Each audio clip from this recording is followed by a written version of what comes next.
Atenção! Vai começar agora uma teleaula de processos de fabricação do curso profissionalizante. Este módulo tem um total de 80 aulas. Hoje, você vai assistir a teleaula número 69. Bons estudos!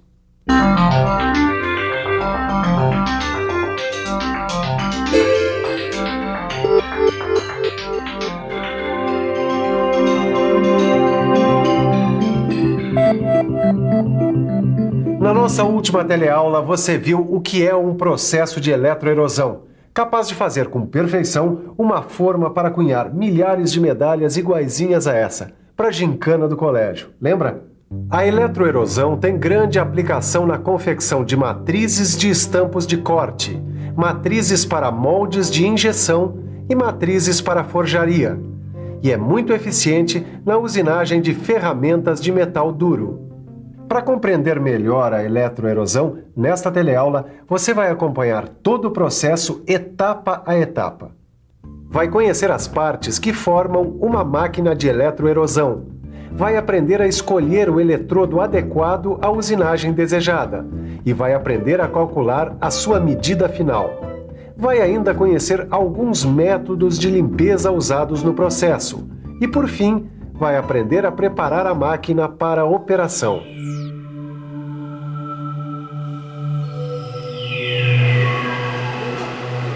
A tarefa de vocês hoje é a seguinte: usinar nesse bloco prismático de aço um furo quadrado não passante. Furo quadrado não passante no bloco de aço. É uma cavidade relativamente simples.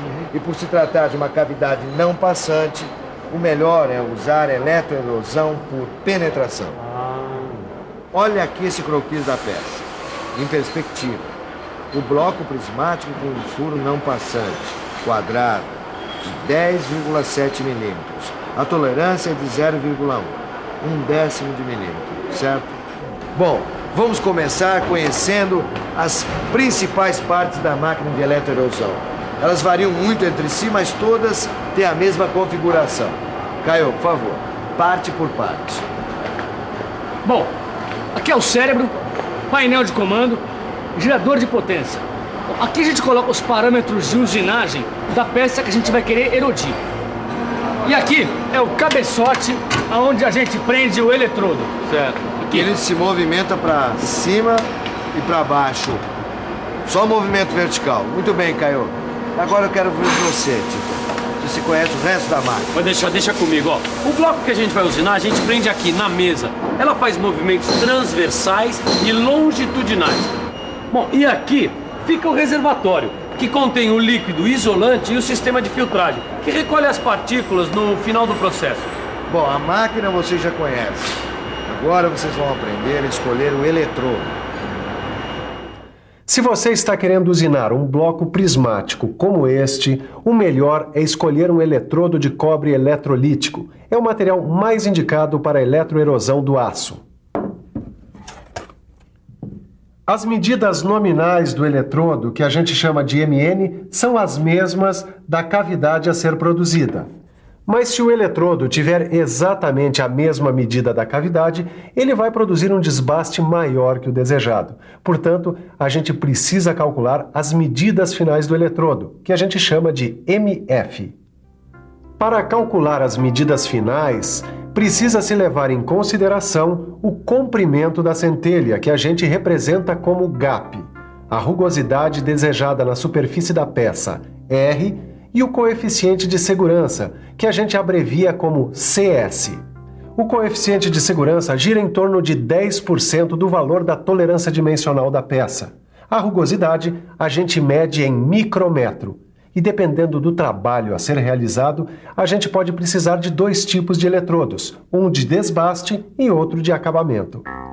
No caso do eletrodo de desbaste, a medida final, MF, é igual à medida nominal, MN, menos a soma de 2 vezes o gap, 2 vezes a rugosidade, mais o coeficiente de segurança. Caio, vamos ver se a gente resolve isso sem Orlando, né? Vamos lá. Anota aí, ó. Bom, no nosso caso aqui, o furo é de 10,7 milímetros. Bom, portanto, MN é igual a 10,7 milímetros. Ok. É isso aí. Que mais? Agora o nosso gap é de 30 micrômetros. 30 micrômetros. A rugosidade de 13 micrômetros Aham. e a tolerância de 1/10 de milímetro, ou seja, 100 micrômetros. Tá ok. Chegamos então a uma medida final de 10,604 milímetros. Bom, Caio, então a medida final do nosso eletrodo de desbaste é 10,604 milímetros. Isso para um furo quadrado de 10,7 milímetros. Tá certo, Tito? Sempre a medida final é um pouco menor. E aí, rapaz? Ô, Conseguiram? Olha, conseguimos. Pelos cálculos que a gente fez, a medida final do eletrodo de desbaste é 10,604 milímetros. É isso mesmo. Agora, para calcular a medida final do eletrodo de acabamento, usamos outra fórmula. Certo. A fórmula é um pouco diferente. Medida final é igual à medida nominal menos a soma de 2 vezes o gap com 2 vezes a rugosidade R. No nosso caso, a medida nominal do furo é 10,7 milímetros. Agora é com vocês. Vamos lá. Caio, vamos lá.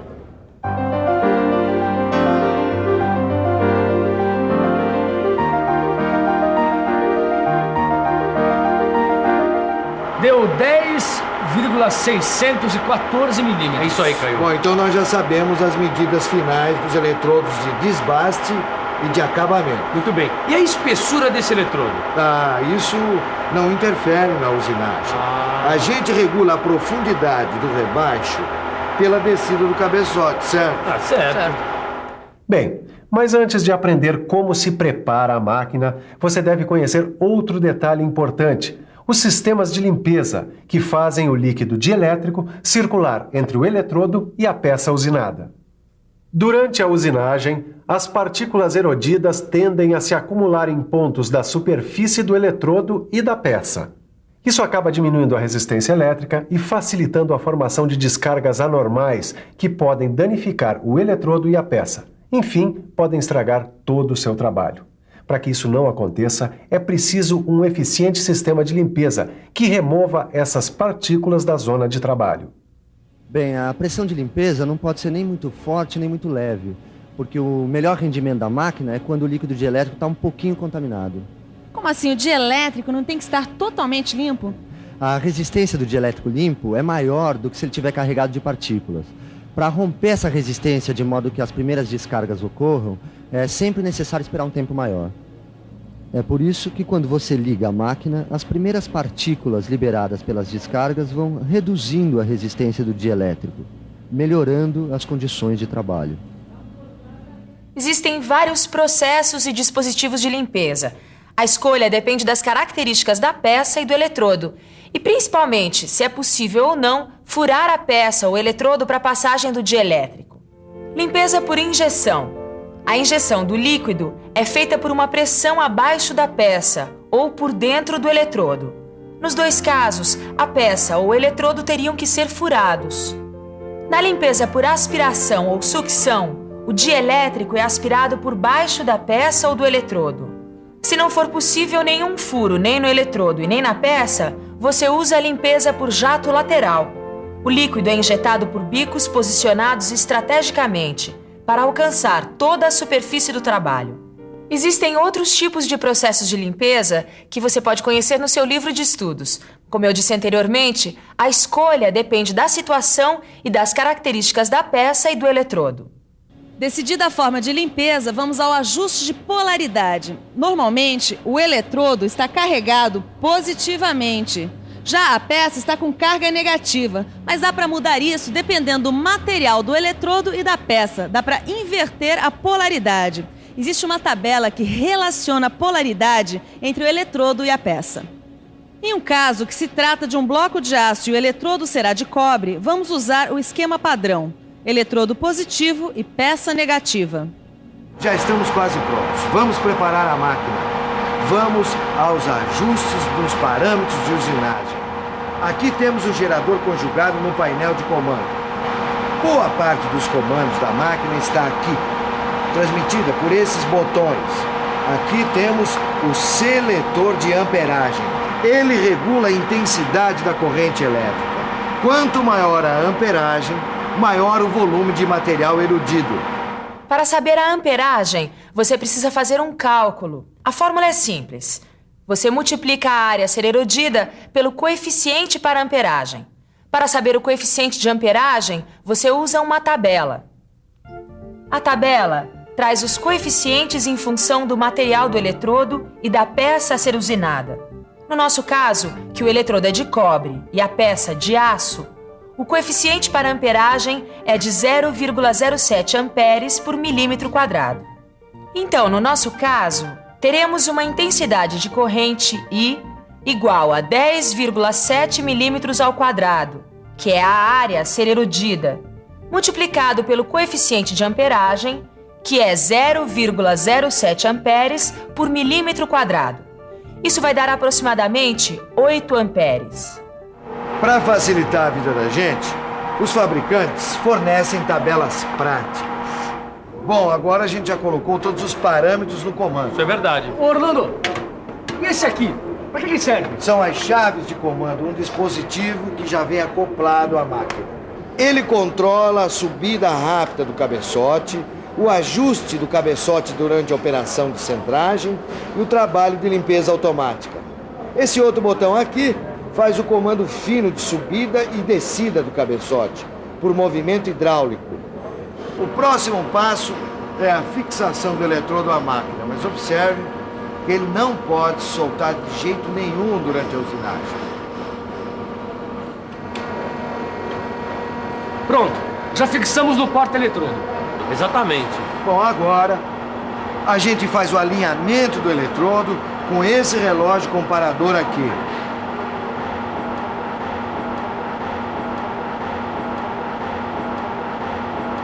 Bom, agora colocar a peça na máquina você já sabe. Bom, primeiro a gente coloca a peça aqui, ó, na mesa de coordenadas. A peça também não pode deslocar durante a usinagem, não é mesmo? Bom, também é preciso alinhar a peça com o relógio comparador. Se a gente precisar levantar a altura da peça, existem calços apropriados. Mas eu acho que assim tá bom. Esta é a parte mais delicada de toda a operação e é fundamental para garantir a precisão da usinagem. Qual é o segredo? Para localizar o eletrodo, devem ser tomados 2 pontos de referência. O primeiro no sentido longitudinal, que a gente chama de X, e o outro, o Y, no sentido transversal. Daí, no cruzamento das duas linhas, a gente consegue chegar ao local do eletrodo. Finalmente, eu acho que agora a gente pode ligar a máquina. Não, antes tem que checar alguns detalhes. O tanque tem que estar cheio de elétrico e bem fechado. Certo. Ok, pra já. O nível do líquido deve ficar 50 a 70 milímetros acima da superfície da peça para evitar a combustão dos gases do dielétrico. Tanque completo, bem fechado. Agora, Tito, verifique se o eletrodo e a peça estão afastados verticalmente. Ligamos a máquina, colocamos o botão de comando na posição de centragem e aproximamos o eletrodo da peça até acontecer o centelhamento. Já a profundidade, a gente regula com esse dispositivo aqui. É o limitador de profundidade, o nosso Z. Serve para regular a profundidade de erosão, tanto no desbaste como no acabamento. Quando o eletrodo atinge a profundidade desejada, a máquina desliga-se automaticamente e o eletrodo volta ao ponto inicial. Em máquinas modernas como essa, com leitura digital, as 3 medidas, tanto o X, o Y, que definem o local do eletrodo, como o Z, que limita a profundidade, são obtidas com exatidão. Bem, agora é só colocar o botão de comando na posição de trabalho. O resto é com a máquina. Enquanto a máquina trabalha aqui, você aí fica com a revisão. E atenção, se liga aí que é hora da revisão. Na nossa teleaula de hoje, você viu como se prepara uma máquina de eletroerosão. Aprendeu a escolher o eletrodo e a calcular suas medidas finais. Viu como é importante o sistema de limpeza para uma boa usinagem. E aprendeu várias dicas, desde os cálculos dos parâmetros de usinagem até o uso de tabelas práticas. Eu não falei que a gente conseguia, Caio? É isso aí, Tito.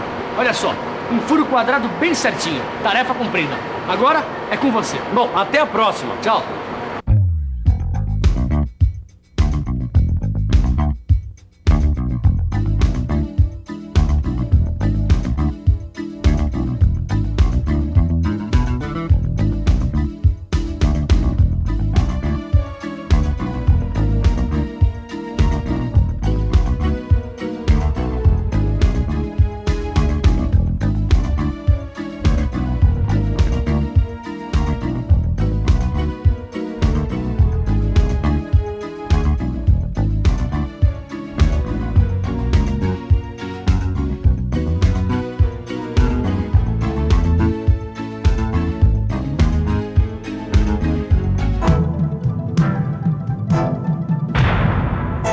Telecurso 2000, um programa de educação do Sistema Fiesp e da Fundação Roberto Marinho.